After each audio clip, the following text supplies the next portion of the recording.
Қадірлі, құрметті қонақтар, бүгінгі менің баяндамамның тақырыбы Құрбан айт аясындағы исламдағы құрбандық шалу шарттары. Бұл тақырып ислам дініндегі маңызды ғибадаттардың бірі, құрбан шалудың мәнін, шарттарын және адам өміріндегі тәрбиелік маңызын түсінуге көмектеседі. Исламдағы құрбандық шалу шарттары. Ислам діні адамзатты мейірімге, сабырлыққа, қайырымдылыққа және бір-біріне көмектесуге шақыратын қасиетті дін. Мұсылман қауымы үшін ерекше мейрамдардың бірі Құрбан айт мерекесі. Бұл мереке мұсылмандардың Аллаға деген шынайы сенімін, ықыласын және бауырмалдық қасиеттерін көрсетеді. Құрбан айт күндері шамасы жеткен мұсылмандар құрбан шалып, мұқтаж жандарға көмек береді. Осы арқылы қоғамда бірлік пен татулық нығая түседі. Құрбан шалу исламдағы ұлы ғибадаттардың бірі. Ол тек мал сою ғана емес, адамның жүрегіндегі иманын, тақуалығын және Аллаға деген мойынсынуын білдіреді. Қасиетті Құранда Алла тағала: олардың еттері де, қандары да Аллаға жетпейді. Бірақ оған сендердің тақуалықтарың жетеді деп айтқан. Бұл аят құрбан шалудың негізгі мақсаты Алланың разылығына жету екенін көрсетеді. Құрбан шалу тарихы сонау Ибрахим пайғамбардан бастау алады. Алла тағала Ибрахим пайғамбарды сынау үшін ұлы Исмайылды құрбандыққа шалуды бұйырған. Пайғамбар Алланың әміріне толық бойсынып, ұлын құрбан етуге дайын болған кезде, Алла олардың ықыласын қабыл етіп, Исмайылдың орнына көктен қошқар түсірген. Содан бері құрбан шалу мұсылмандар үшін қасиетті ғибадат ретінде жалғасып келеді. Бүгінде құрбан шалу тек діни рәсім ғана емес, үлкен әлеуметтік мағынасы бар амалға айналды. Өйткені құрбандық еті кедей-кепшікке, жетім-жесірге, мұқтаж отбасыларға таратылады. Бұл адамдар арасындағы сүйіспеншілікті арттырып, қоғамдағы мейірімділік пен қамқорлықты күшейтеді. Құрбан шалудың мағынасы. Құрбан сөзі араб тілінен аударғанда жақындау деген мағынаны білдіреді. Яғни мұсылман адам құрбан шалу арқылы Аллаға жақындауды, оның разылығына жетуді көздейді. Бұл ғибадат адамның шынайы сенімін, ықыласын және тақуалығын танытады. Құрбан шалу адамға көптеген рухани тәрбие береді.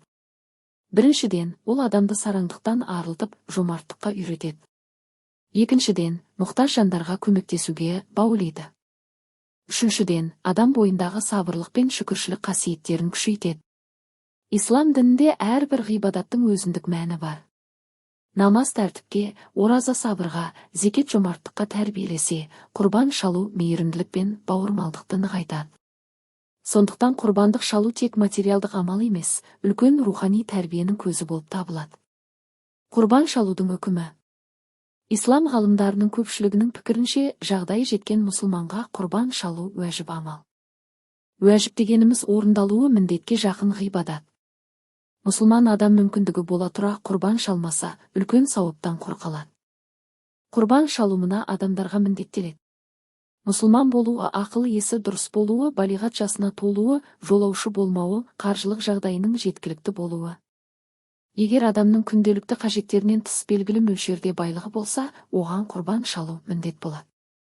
Құрбан шалудың негізгі шарттары. 1. Құрбан шалушы адамға қойылатын шарттар. Құрбан шалатын адамның мұсылман болуы міндет. Өйткені бұл исламдағы ғибадат. Сонымен қатар адамның ниеті дұрыс болуы қажет. Құрбандық тек Алланың разылығы үшін шалынуы тиіс. Пайғамбарымыз Мұхаммед пайғамбар: амалдар ниетке байланысты деген.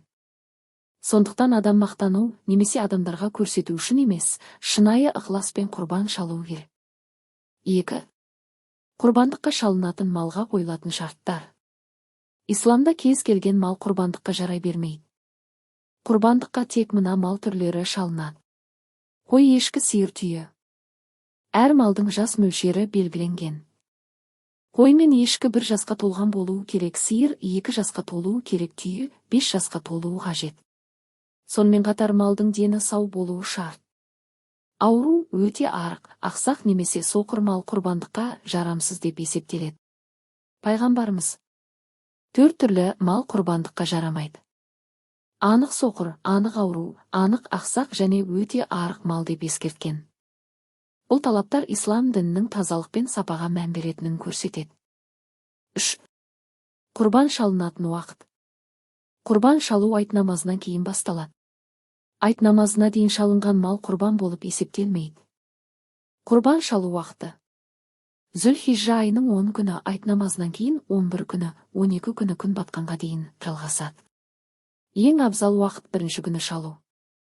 4. Құрбан шалу әдебі. Ислам діні жануарға мейірімді болуға шақырады. Сондықтан құрбан шалған кезде малға қатыгездік жасауға болмайды.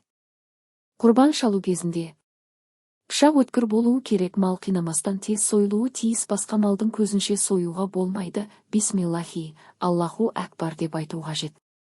Бұл исламдағы жанашырлық пен рахымдылықтың белгісі. Құрбандық етін тарату. Құрбандық етін 3 бөлікке бөлу мұстахаб амал. 1. Бір бөлігі отбасыға 2. Бір бөлігі туыстар мен көршілерге 3. Бір бөлігі кедейлер мен мұқтаждарға. Бұл қоғамдағы ынтымақ пен қамқорлықты күшейтеді. Қазіргі кезде көптеген адамдар құрбандық етін балалар үйлеріне, қарттар үйлеріне және мұқтаж отбасыларға таратады. Бұл сауапты іс.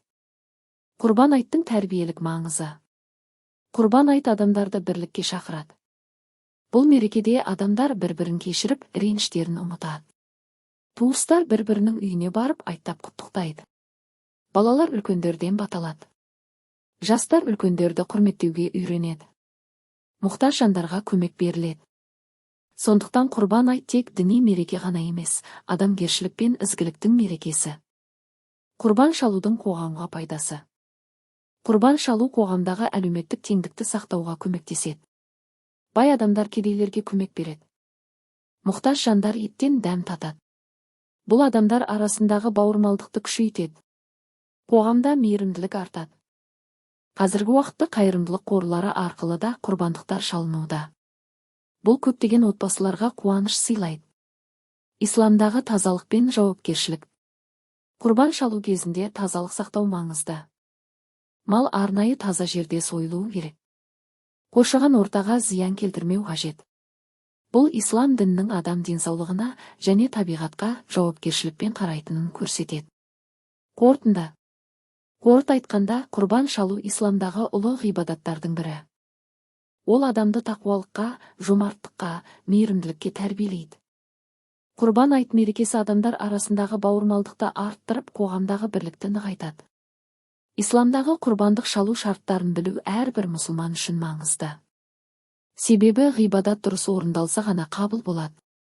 Сондықтан мұсылман адам құрбан шалудың шарттарын, әдебін және мәнін жақсы түсінуі қажет. Құрбан айт әр шаңыраққа береке, бірлік және қуаныш әкелсін. Алла тағала шалынған құрбандықтарды қабыл етсін. Назар қойып тыңдағандарыңызға рахмет. Баршаңызға құрбан айт мейрамы құтты болсын. Алла тағала елімізге тыныштық, халқымызға амандық, әр отбасына бақ-береке нәсіп етсін. Деніміз сау, бірлігіміз берік болсын. Әумин.